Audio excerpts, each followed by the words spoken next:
Dios quiere que usted tenga en el día de hoy una fe de quilates. Más de 4 décadas dedicadas a la evangelización del mundo. Yo le estoy diciendo estas palabras para que usted fundamente su fe en realidades, en estas realidades eternas. Su contribución a la literatura cristiana hace evidente su compromiso con el Señor de hacer discípulos y formar ministros. La oferta del Señor a nuestras vidas es que nuestra fe crezca, que nuestra fe sea fortalecida. Escuchemos al doctor Díaz Pavón en Para que el mundo crea. Reciba la paz del Señor con mi salud. Cuánta alegría llegar hasta usted y poder compartir en Cristo Jesús y saber que el Señor trae en este día bendición abundante a su vida. La gracia del Señor será abundante para usted. Nuestro tema en el día de hoy es: vuelva a la Biblia, vuelva a las Escrituras. A veces la solución a grandes problemas suele ser más simple que lo que creíamos. No queremos enfrentar ciertas situaciones porque pensamos que resolverlo, que aclarar, que resolver puede ser muy complicado o puede ser muy pesado. Sin embargo, a menudo descubrimos que la solución que el Señor nos da es muy sencilla y que realmente no nos tenemos que complicar la vida. A menudo las respuestas bíblicas son tan claras como: cree solamente. No hay más. Pero nosotros parecemos desear complicar un poco las cosas y queremos que el Señor nos mande o a dar grandes ofrendas o a hacer grandes sacrificios o pasar muchos días de ayuno o que nuestras rogativas sean muy extensas. Más que eso, el Señor desea la transparencia de nuestro corazón y la sinceridad en nuestra petición, la confianza que ponemos en su poder. Esto no se trata de lo que nosotros podemos hacer, esto se trata de lo que Dios puede hacer. Hay una búsqueda de lo auténtico, hay una búsqueda de lo genuino. Y nosotros presentamos unos argumentos que me parecen tan complicados. Se nos complica la cosa religiosa con explicaciones más allá de lo que el cerebro común y corriente puede entender o asimilar. En el día de hoy, me parece que el llamado del Señor otra vez es sencillo: vuelva a la Biblia, vuelva a las Escrituras, retomemos el mensaje bíblico, no lo alteremos, no lo adulteremos. Vamos a escuchar este mensaje y si durante el mensaje usted siente la necesidad de solicitar la oración, por favor, levante el teléfono y marque. Llame al 305-228-9697.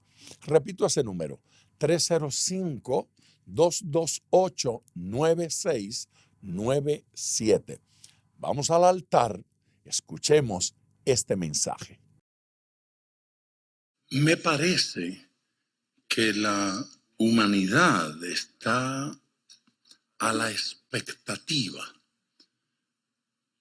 por decirlo de alguna manera, a la expectativa de encontrar algo genuino, de encontrar algo auténtico, de descubrir una forma, un lugar, un grupo, una doctrina, donde servirle a Dios o donde conocer a Dios.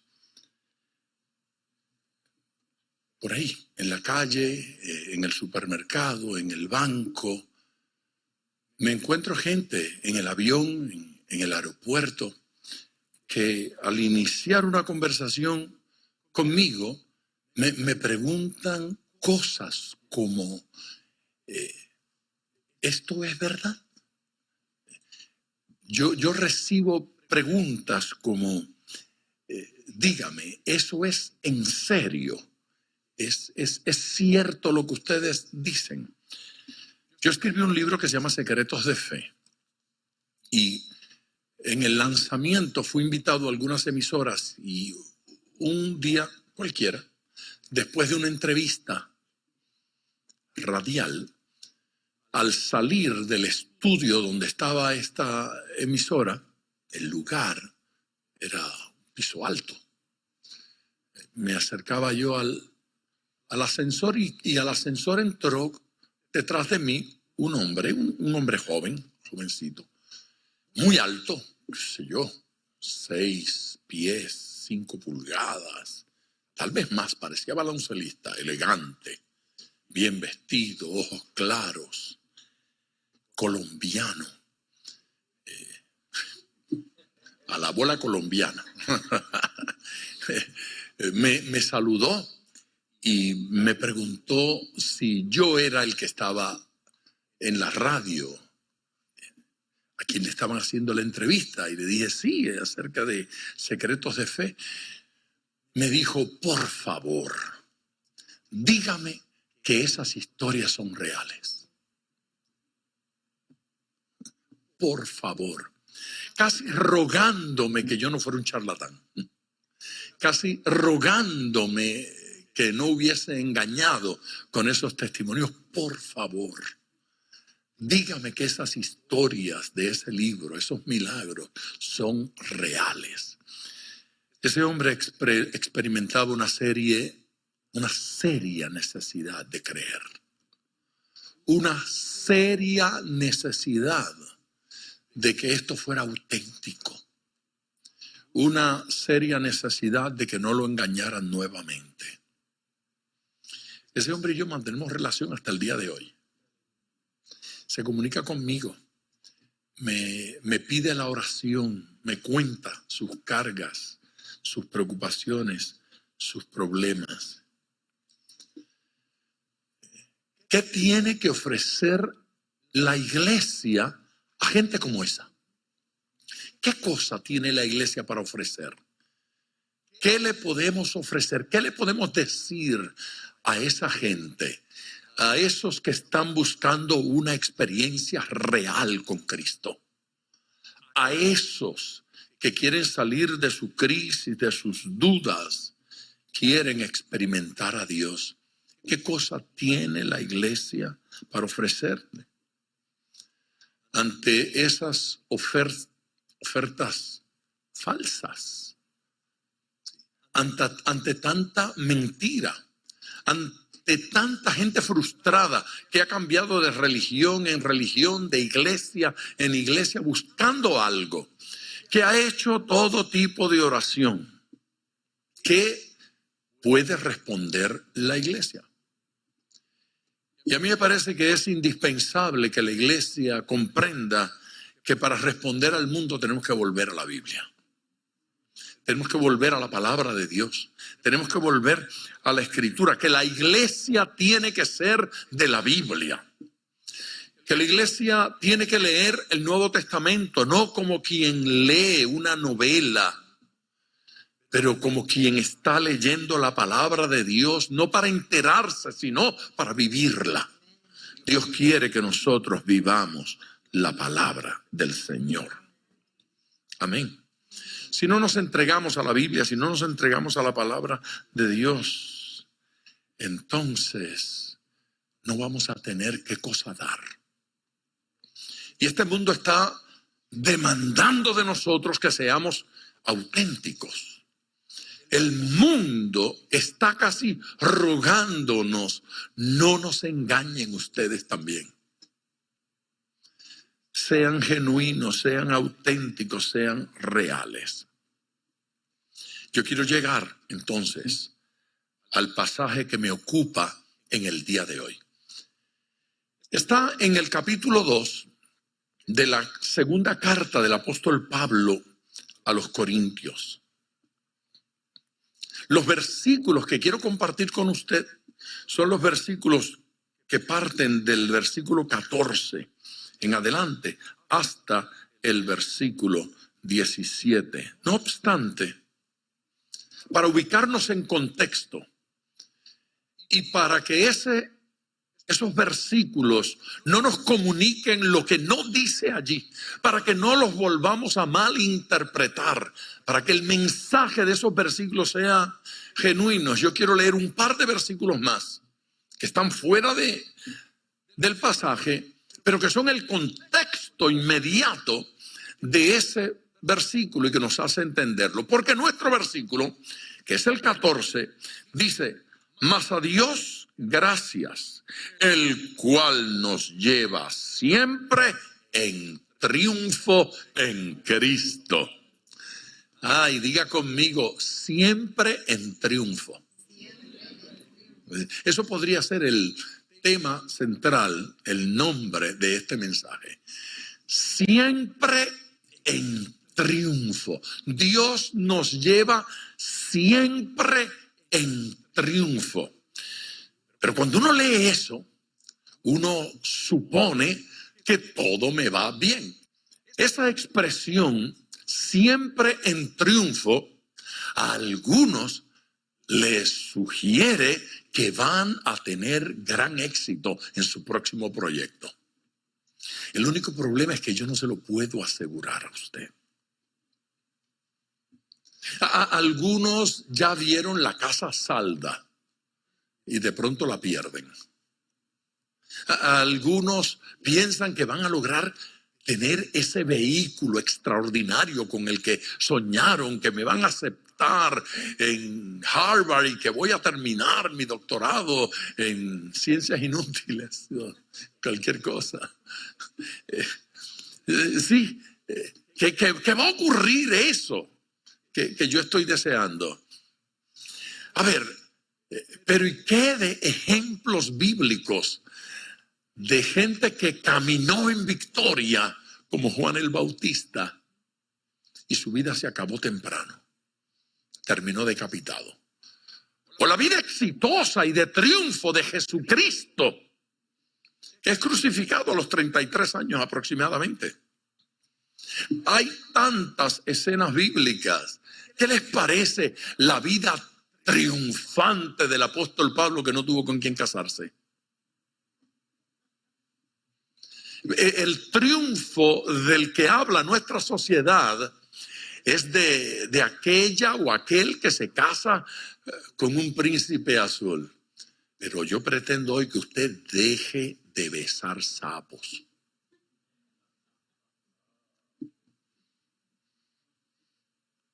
Tan bonitas y viven todo el tiempo conectadas con unos sapos que por más que los besan no se convierten en príncipe. Una vez sapo, siempre sapo. Entonces se casan con una cosa allí porque piensan que por convestitos lo van a poner hermoso y cada día se ponen peor, más viejos, gordos y feos. No funciona así la cosa. Esa fantasía con los príncipes azules, esa fantasía con vida sin problema, vida sin estrés, vida sin crisis, no la ofrece la Biblia.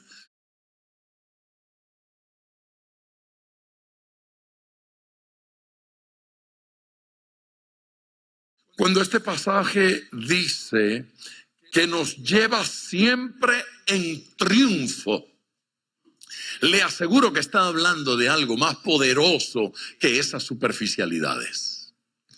Y solamente para entrar en ambiente vamos a leer los versículos anteriores. Versículo número 12, por favor, acompáñeme. Cuando llegué a Troas para predicar el evangelio de Cristo, ¿para qué llegó a Troas? Para predicar el evangelio de Cristo. El apóstol Pablo no fue a Troas a otra cosa. Fue a predicar el evangelio de Cristo. Aunque se me abrió puerta en el Señor, no fue puerta del diablo. Fue puerta en el Señor. Los hermanos, la iglesia, el ambiente era propicio para que él pudiese predicar y ministrar. Mire lo que dice. no tuve reposo en mi espíritu. Qué contradictorio. No tuve reposo en mi espíritu. Pablo dice, yo fui allí con la intención de predicar. Esa era la idea.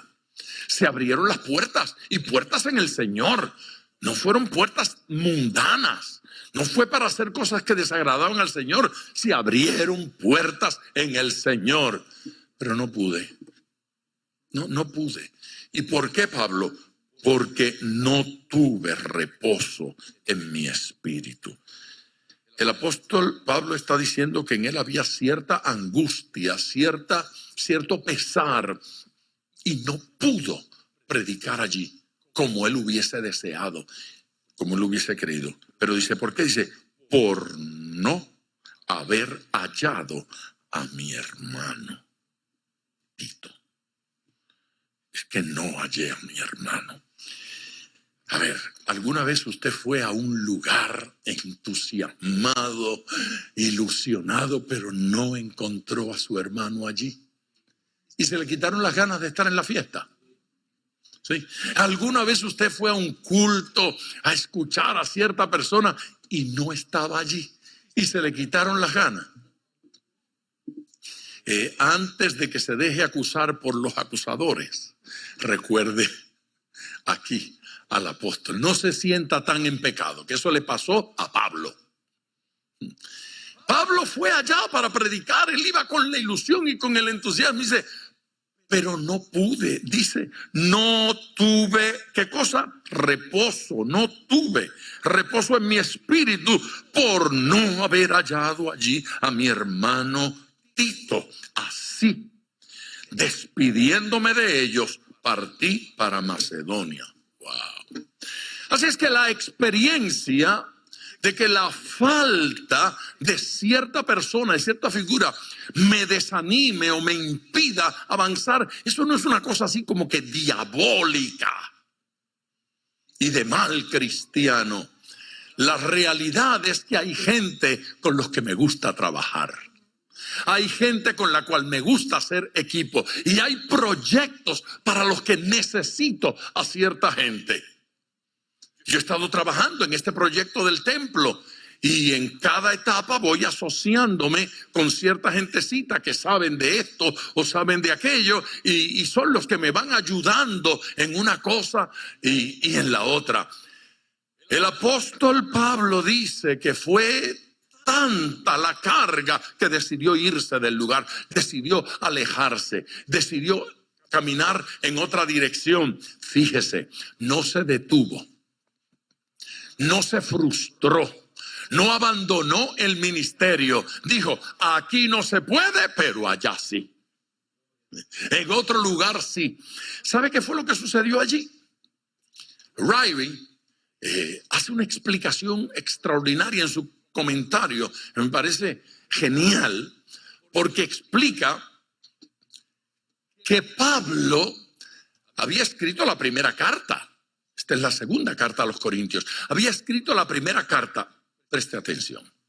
Y en la primera carta le había dado una descarga a la iglesia de Corintio, fuerte. Esa es la carta en la que señala que hay pecado en la iglesia, que hay superficialidad, que no los puede llamar espirituales porque son carnales. Le había dado tan fuerte y era Tito el portador de la carta. Tito le había llevado la cartita de la golpiza a los hermanos en Corintio. Entonces, era necesario que estuviera allí Tito, porque Pablo quería hablar con Tito. Pablo quería un informe. Tito, dime, ¿cómo lo recibieron? Tito, dime, ¿qué está pasando? Tito, dime, ¿qué está ocurriendo? ¿Aceptaron, no aceptaron, recibieron? La palabra no la recibieron. Y usted dirá, ¿y qué importa si la recibieron o no? Pablo tenía que seguir predicando. No, se trata de esto.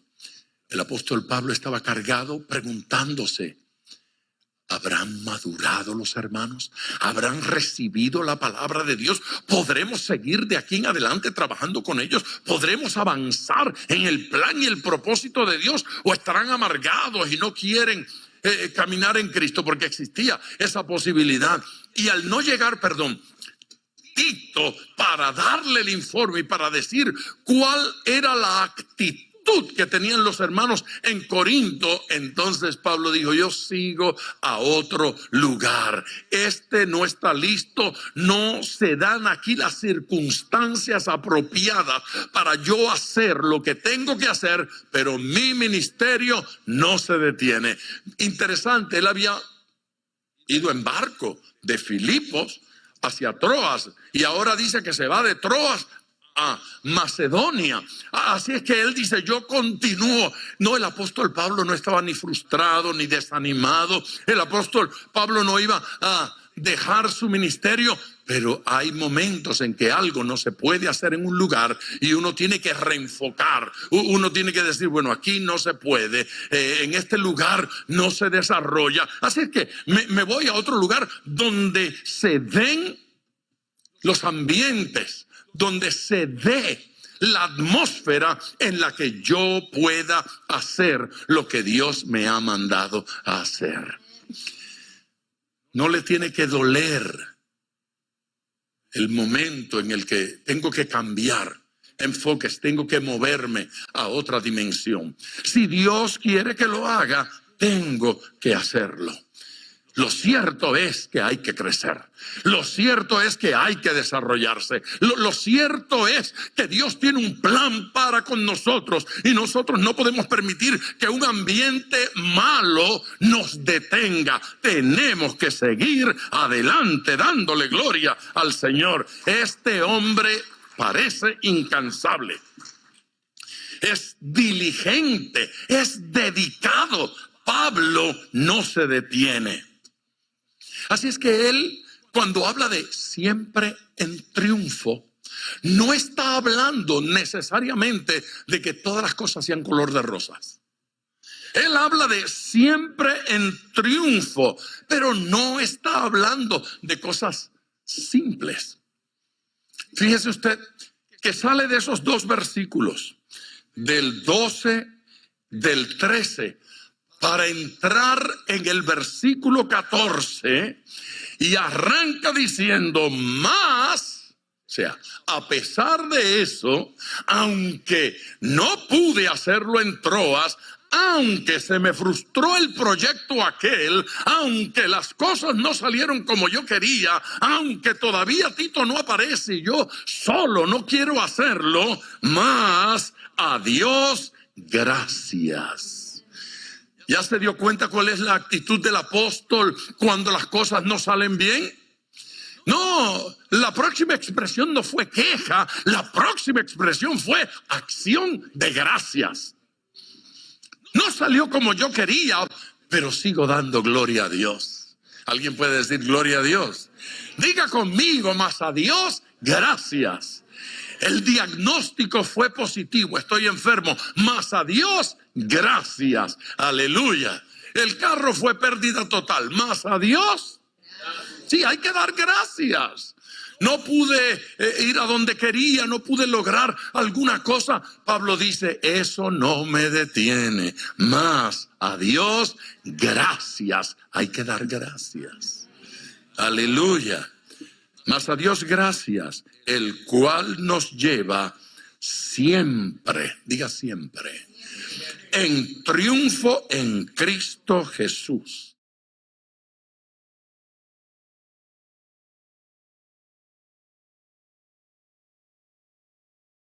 Que es siempre en triunfo.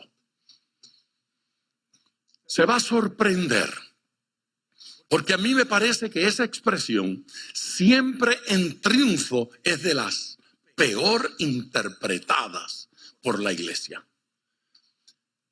Es evidente que el siempre en triunfo no dice siempre lo que quiero. El siempre en triunfo no significa siempre como me gusta, siempre como yo planifiqué. Eso no es lo que dice.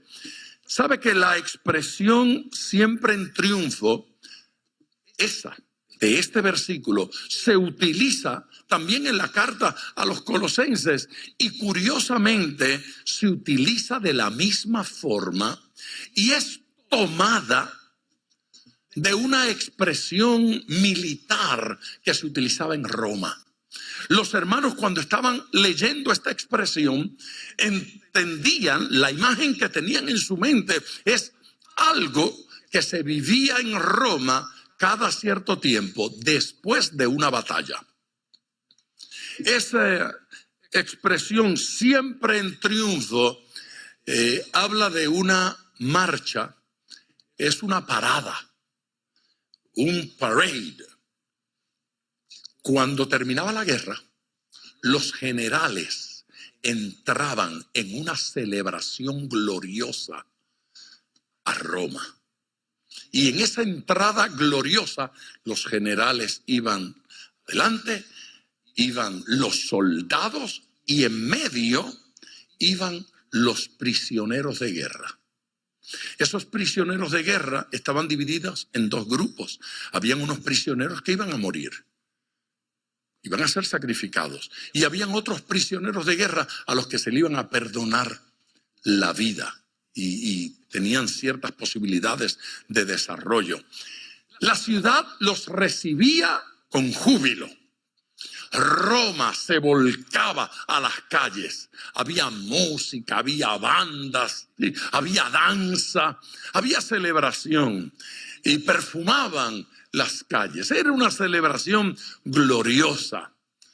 El apóstol Pablo está hablando de eso cuando dice que vamos siempre en triunfo. Está diciendo, nosotros vivimos en esa marcha triunfal. Nosotros vivimos en esa marcha de gloria. Pero antes de que comience la celebración, sepa usted que lo que él está diciendo allí es que él es uno de los prisioneros de guerra. Se le fue el gozo. Él no está diciendo que soy uno de los generales. Él no está entrando como el soldado ni como el general. Él está entrando como uno de los prisioneros de guerra. El apóstol está entrando como uno de los que cautivaron, ¿sí?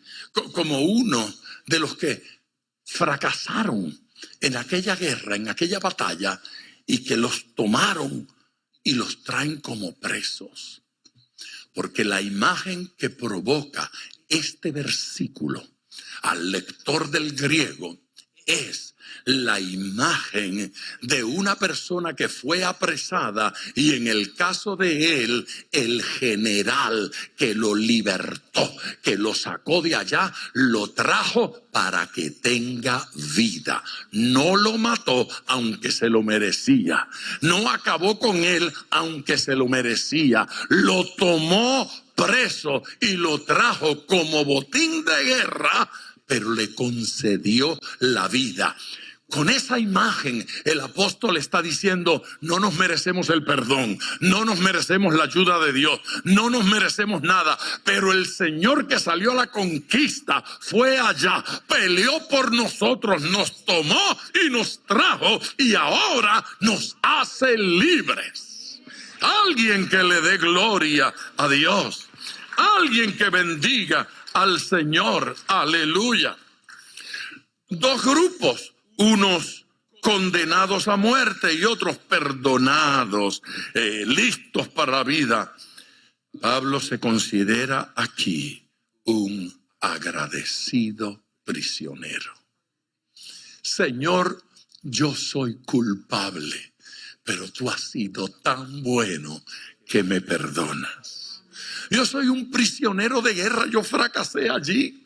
Yo era de ese mundo, yo era de una nación pagana. Yo pertenecía a una nación pecaminosa, pero tú fuiste allá, peleaste por mí, me tomaste, me trajiste y me has dado vida. Aleluya, ciudadanos del cielo. Esa gente que era perdonada tenían la posibilidad de ser esclavos o la posibilidad de llegar a ser ciudadanos de la nueva nación. Dios nos quiere como ciudadanos de la nación celestial, del pueblo de Dios.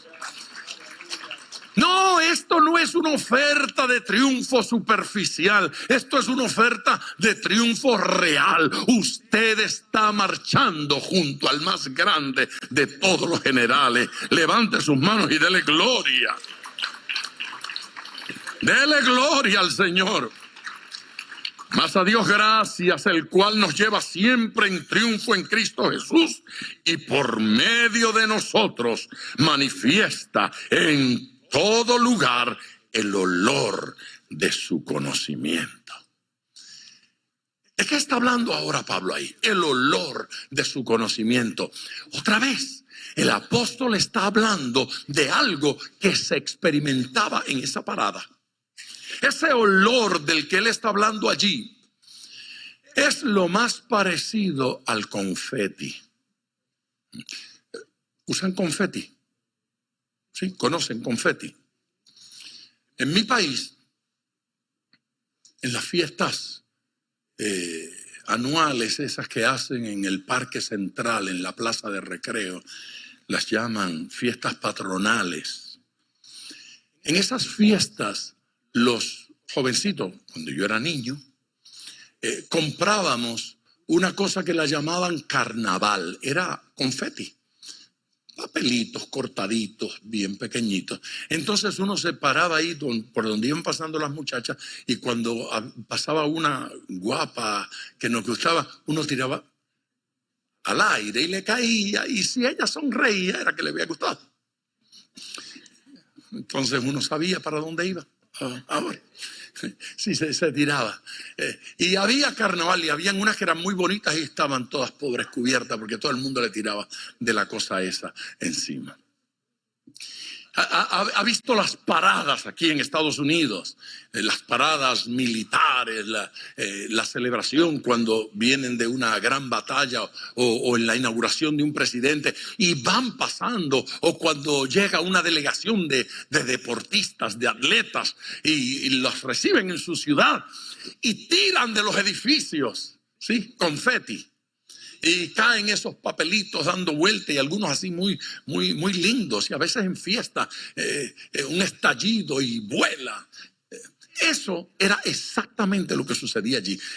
El pueblo estaba en las calles, la banda municipal, el marching band, estaba todo el mundo allí sonando las tubas y las trompetas porque había que celebrar. Habían llegado de la guerra y habían llegado triunfantes. Él está diciendo, así vivimos, celebrando el triunfo de Cristo en la cruz del Calvario. Vamos por la vida celebrando que el Señor nos hizo libres.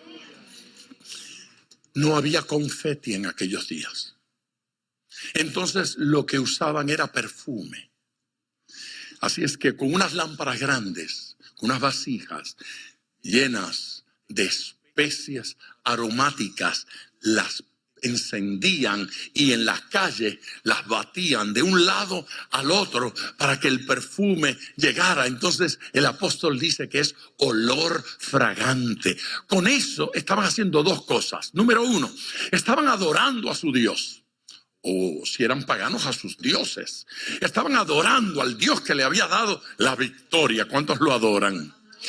Y número dos, estaban honrando a los generales, a los que habían ido a la batalla. Así que honrar a los generales, darle gloria a Dios, movían el perfume de un lado a otro. Y el apóstol dice que nosotros, los prisioneros que tuvimos la gracia de que no nos mataron, sino que nos han dado libertad, nosotros somos olor. Aleluya. Y cuando llegamos, la gente huele a Dios, huele a Cristo. El versículo dice, el olor de su conocimiento. Así es que se convierte el creyente, usted, en el instrumento de Dios para llegar y perfumar la oficina. Y cuando usted llega a la oficina, ahí está todo el mundo quejándose y amargado. Pero usted llega para hacer olor fragante, oler a Cristo, conocimiento de Cristo. Por su presencia, la gente llega a oler al Señor. Aleluya.